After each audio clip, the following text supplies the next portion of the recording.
हर हर महादेव, जय भोलेनाथ। स्वागत है आप सभी का आपके अपने चैनल ज्ञानार्थ में। आप सभी को शनि प्रदोष की हार्दिक शुभकामनाएं। श्रोताओं, आज साल का पहला शनि प्रदोष 11 जनवरी को है। इस दिन भगवान शिव की पूजा यानी आज के दिन भगवान शिव की पूजा करने के साथ ही शनि देव की पूजा करने का विधान है। यह बहुत ही जरूरी और महत्व होता है। ऐसा करने से शिव जी प्रसन्न होते हैं और आपको शनि की अशुभ दशा से राहत मिलती है। आइए ध्यान लगाकर रसपान करते हैं शनि प्रदोष की पावन एवं पौराणिक प्रचलित व्रत कथा, जिसके रसपान से सभी दुख दारिद्रता दूर होती है। साथ ही कुंडली में जितनी भी अशुभ ग्रह चल रहे हैं वे सभी शांत हो जाते हैं। आइए ध्यान लगाकर रसपान करते हैं शनि प्रदोष की पौराणिक एवं प्रचलित व्रत कथा और साथ ही रसपान करेंगे शिव जी की आरती। हिंदू धर्म में प्रदोष व्रत का विशेष महत्व है। धार्मिक मान्यताओं के अनुसार इस व्रत को करने से मनोकामनाएं पूर्ण होती हैं। इस दिन भगवान शिव की पूजा की जाती है। जब प्रदोष व्रत शनिवार को पड़ता है तो उसे शनि प्रदोष व्रत कहते हैं। आज के दिन इस कथा का रसपान किया जाता है। कथा इस प्रकार है। गर्गाचार्य ने कहा, हे महामते, आपने शिव शंकर प्रसन्नता हेतु समस्त प्रदोष व्रत का वर्णन किया। अब हम शनि प्रदोष की विधि सुनने की इच्छा रखते हैं, सो कृपा करके हमें सुनाइए। तब सूत जी बोले, हे ऋषि, निश्चयात्मक रूप से आपका शिव पार्वती के चरणों में अत्यंत प्रेम है। मैं आपको शनि त्रयोदशी की व्रत विधि बतलाता हूँ, सो ध्यान से सुने। पुरातन कथा है कि एक निर्धन ब्राह्मण की स्त्री दरिद्रता से दुखी हो शाडिल्य ऋषि के पास जाकर बोली, हे महामुने, मैं अत्यंत दुखी हूँ, दुख निवारण का उपाय बतलाइए।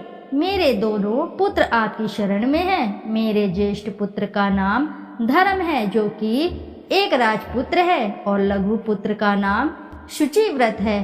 अतः हम दरिद्री हैं, आप ही हमारा उद्धार कर सकते हैं। इतनी बात सुन ऋषि ने शिव प्रदोष व्रत करने को कहा। तीनों प्राणी प्रदोष व्रत करने लगे। कुछ समय पश्चात प्रदोष व्रत आया। तब तीनों ने व्रत का संकल्प लिया। छोटा लड़का, जिसका नाम शुचिव्रत था, एक तालाब पर स्नान करने को गया तो उसे मार्ग में स्वर्ण कलश धन से भरपूर मिला। उसको लेकर वह घर आया। प्रसन्न हो माता से कहा कि माँ, यह धन मार्ग से प्राप्त हुआ है। माता ने धन देखकर शिव महिमा का वर्णन किया। राजपुत्र को अपने पास बुलाकर बोली, देखो पुत्र, यह धन हमेशा शिव जी की कृपा से हमें प्राप्त हुआ है। अतः प्रसाद के रूप में दोनों पुत्र आधा आधा बांट लो। माता का वचन सुन राजपुत्र ने शिव पार्वती का ध्यान किया और बोला, पूज्य, यह धन आपके पुत्र का ही है, मैं इसका अधिकारी नहीं हूँ। मुझे शंकर भगवान और माता पार्वती जब देंगे तब लूंगा। इतना कहकर वह राजपुत्र शंकर जी की पूजा में लग गया। एक दिन दोनों भाइयों का प्रदेश भ्रमण का विचार हुआ। वहां उन्होंने अनेक गंधर्व कन्याओं को क्रीड़ा करते हुए देखा। उन्हें देख शुचिव्रत ने कहा, भैया, अब हमें इससे आगे नहीं जाना चाहिए। इतना कह शुचिव्रत उसी स्थान पर बैठ गया, परंतु राजपुत्र अकेला ही स्त्रियों के बीच में जा पहुंचा। वहां एक स्त्री अति सुंदरी राजकुमार को देखकर मोहित हो गई और राजपुत्र के पास पहुंचकर कहने लगी कि हे सखियों, इस वन के समीप ही जो दूसरा वन है, तुम वहां जाकर देखो। भांति भांति के पुष्प खिले हैं, बड़ा सुहावना समय है। उसकी शोभा देखकर आओ। मैं यहाँ बैठी हूँ, मेरे पैर में बहुत पीड़ा है। यह सुन सभी सखियां दूसरे वन में चली गई। वह अकेली सुंदर राजकुमार की ओर देखती रही। इधर राजकुमार भी कामुक दृष्टि से निहारने लगा। युवती बोली, आप ही कहाँ रहते हैं? वन में कैसे पधारे? किस राजा के पुत्र हैं? आपका क्या नाम है? राजकुमार बोला, मैं विदर्भ नरेश का पुत्र हूँ, आप अपना परिचय दें। युवती बोली, मैं विद्रविक नाम गंधर्व की पुत्री हूँ, मेरा नाम अंशुमति है। मैंने आपकी मन स्थिति को जान लिया है कि आप मुझ पर मोहित हैं। विधाता ने हमारा तुम्हारा संयोग मिलाया है। युवती ने मोतियों का हार राजकुमार के गले में डाल दिया। राजकुमार हार को स्वीकार करते हुए बोला कि हे भद्रे, मैं आपका प्रेमोपहार स्वीकार कर लिया है, लेकिन मैं निर्धन हूँ। राजकुमार के इन वचनों को सुनकर गंधर्व कन्या बोली कि मैं जैसा कह चुकी हूँ वैसा ही करूँगी, अब आप अपने घर को जाएं। इतना कहकर वह गंधर्व कन्या सखियों से जा मिली। घर जाकर राजकुमार ने शुचिव्रत को सारा वृत्तांत कह सुनाया। जब तीसरा दिन आया तब वह राजकुमार शुचिव्रत को लेकर उसी वन में जा पहुंचा। वहीं गंधर्वराज अपनी कन्या को लेकर आ पहुंचा।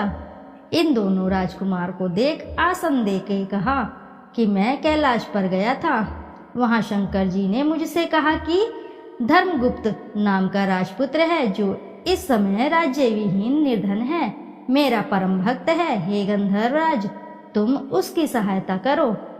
मैं महादेव की आज्ञा से इस कन्या को आपके पास लाया हूँ, आप इसका निर्वाह करें। मैं आपकी सहायता कर आपको राजगद्दी पर बिठा दूंगा। इस प्रकार गंधर्वराज ने कन्या का विधिवत विवाह कर दिया। विशेष धन और सुंदर गंधर्व कन्या को पाकर राजपुत्र अति प्रसन्न हुआ। भगवान की कृपा से वह समयोपरांत अपने शत्रुओं का दमन करके राज्य को भी सुख भोगने लगा।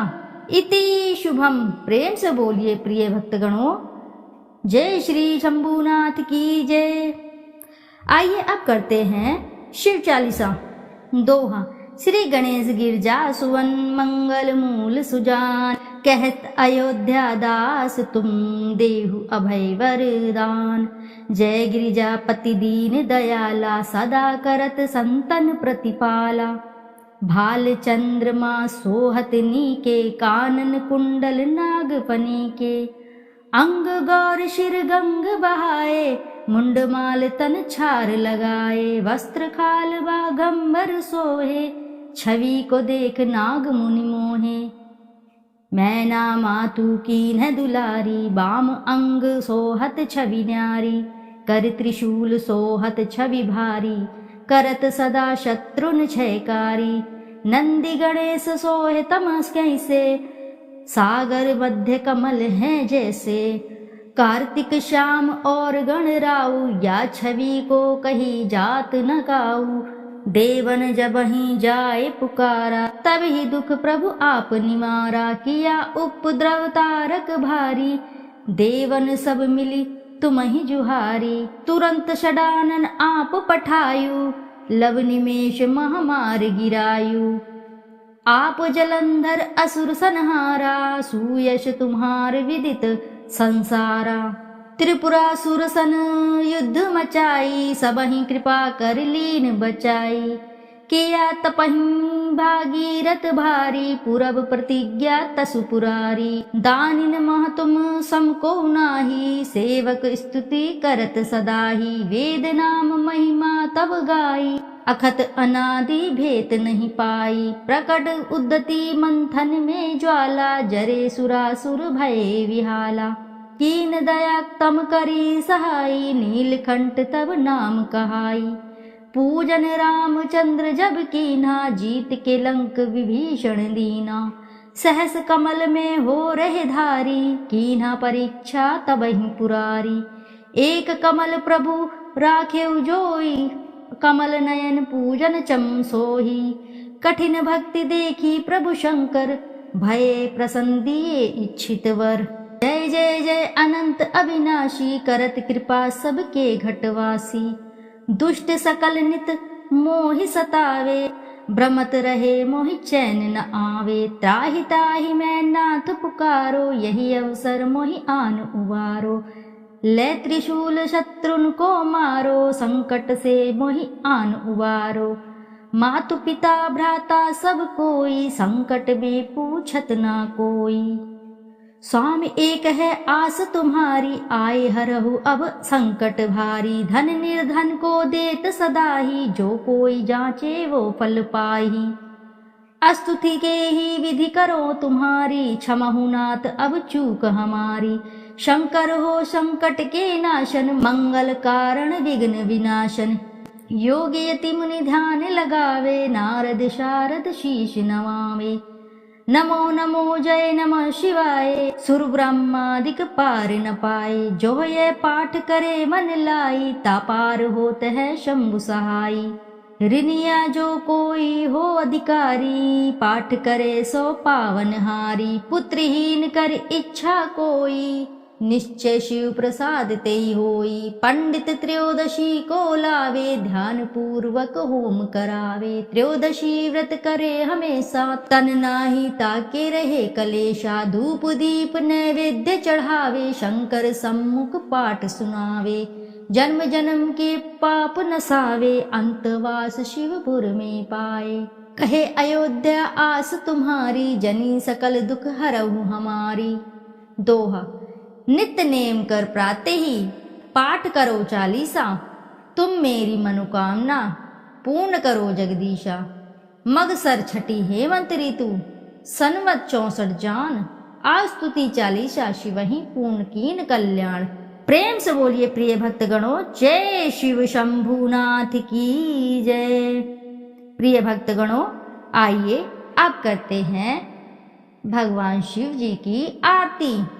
कर्पूर गौरम करुणावतारम, संसार सारम भुजगेन्द्रहारम। सदा वसंतम हृदयहिर्विन्दे, भवं भवानी सहितं नमामि। जय शिव ओंकारा, हर ओम शिव ओंकारा। ब्रह्मा विष्णु सदा शिव, अर्धांगी धारा। ओम जय शिव ओंकारा। एकानन चतुरानन पंचानन राजे। हंसानन गरुणासन, वृषवाहन साझे। ओम जय शिव ओंकारा।